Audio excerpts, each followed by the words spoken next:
WWE took one of the most beloved, self-made superstars in company history and systematically broke him down piece by piece until there was nothing left. And you know what the worst part is?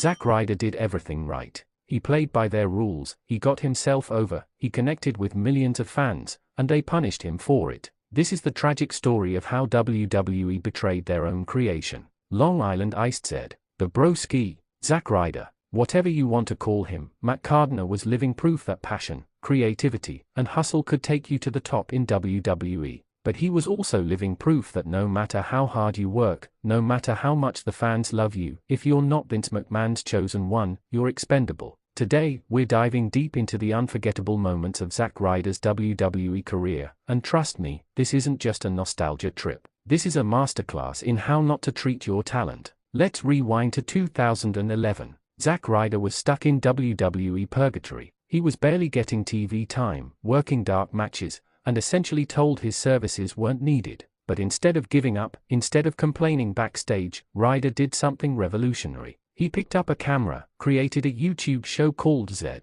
True Long Island Story, and got himself over without WWE's help. Think about that for a second. In an era where WWE controlled every aspect of their superstars' images, Ryder went rogue and became one of the most popular wrestlers in the company through sheer willpower and social media savvy. The show was genius. It was funny, self-aware, and featured appearances from other wrestlers who were happy to help their friend get over. Suddenly, arenas were filled with woo-woo-woo chants. Ryder's merchandise was flying off the shelves. Fans were demanding to see him on television. This wasn't WWE making a star, this was a star making himself and forcing WWE to notice. And here's where it gets interesting. For a brief, beautiful moment, WWE actually listened to the fans. Ryder started getting legitimate TV time. He began a storyline with his best friend Kurt Hawkins. The crowd was white hot for everything he did. Then came Survivor Series 2011, and one of the most unforgettable moments in Ryder's career.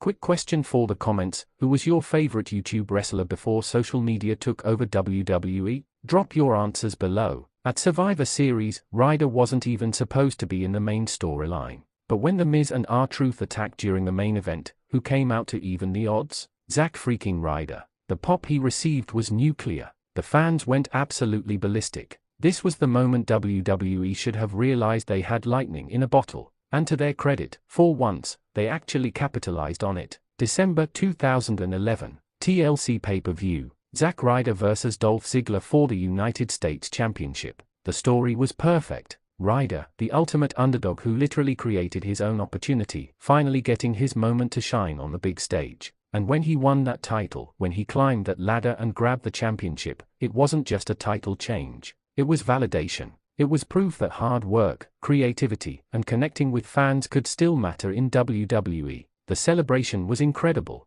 The confetti fell. Ryder's father was in the front row, tears streaming down his face. For one perfect moment, everything made sense in WWE. The good guy who worked harder than everyone else got his reward. Dreams could come true. WWE could still create magical moments that felt real and earned. But here's where the story takes a dark turn. Because apparently, in Vince McMahon's WWE, getting yourself over was the ultimate sin. Almost immediately after winning the US title, WWE began one of the most deliberate and systematic burials of a popular babyface in company history. And they used John Cena to do it. The whole ridiculous love triangle angle with Eve Torres and John Cena made Ryder look like an absolute fool. Week after week, he was emasculated on television. He was thrown off stages. He was beaten up. He was cuckolded by his supposed best friend. And all of this was happening while he was United States champion. Drop a comment: what was the most frustrating booking decision WWE ever made with a wrestler you loved?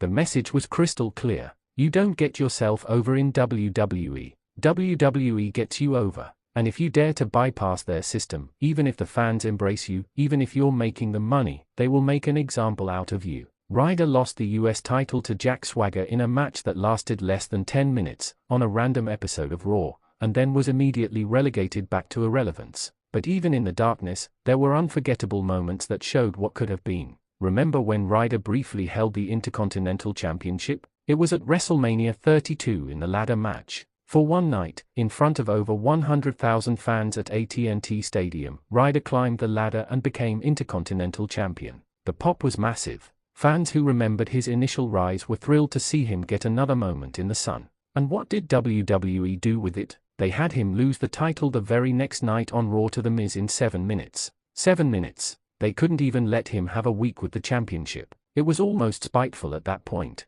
It was like WWE was saying, fine, you can have your moment at WrestleMania because the fans love you, but don't get comfortable. The tag team run with Mojo Rawley as the Hype Bros had potential. These two had genuine chemistry, and for a while, it looked like WWE might actually do something with them. They were over with the crowd, they had a fun dynamic, and both guys were working hard to make the team succeed. But of course, WWE split them up in the most lackluster way possible, turned Mojo heel, and both guys disappeared into obscurity. Then came the reunion with Kurt Hawkins as the Major Brothers, bringing back their original team name from their pre-WWE days. When they won the Raw Tag Team Championships at WrestleMania 35, it was bittersweet. On one hand, it was great to see two friends who had worked together for years finally achieve tag team gold on the grandest stage. On the other hand, everyone knew it was a transitional reign. They lost the titles less than a month later, and both men were released from WWE shortly after. Comment below, should WWE have given Zack Ryder a legitimate main event run?